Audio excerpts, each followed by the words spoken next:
It's a movie getting a lot of Oscar buzz. Leo Smith is here to review Steven Spielberg's Lincoln.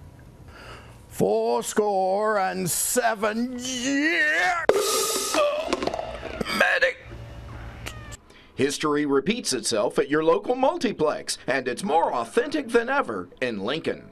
This is no life story. This is an impassioned play-by-play of the 13th Amendment.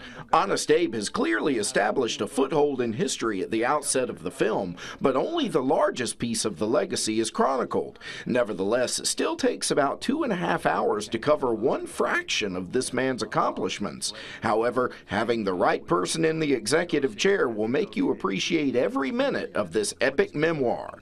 Looking the part was easy. Daniel Day-Lewis already had the facial palette to match the $5 image we're so familiar with. They just needed to add about 5 inches to his height.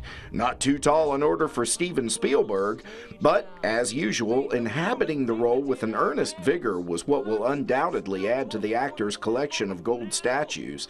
I mean, who's going to possibly vote against Lincoln, especially when it's a Daniel Day-Lewis performance in a Steven Spielberg film? I feel pretty sad for all the other guys because honestly, this year's Oscar race will be no race at all. It's been predetermined and is worthy of such a frivolous assumption. Blood's been spilled to afford us this moment now! I especially appreciated the fact that the character's voice was obviously taken into consideration. I'd always heard that Abe Lincoln spoke in a higher register than we'd perceived. Apparently Day-Lewis heard this too and chose a more nasal delivery that doesn't weaken or compromise the great leader's historical dignity. I seem to remember years ago Steven Spielberg arguing for Schindler's List to be required viewing in schools. Well, they may as well make it a double feature because Lincoln would certainly benefit any curriculum.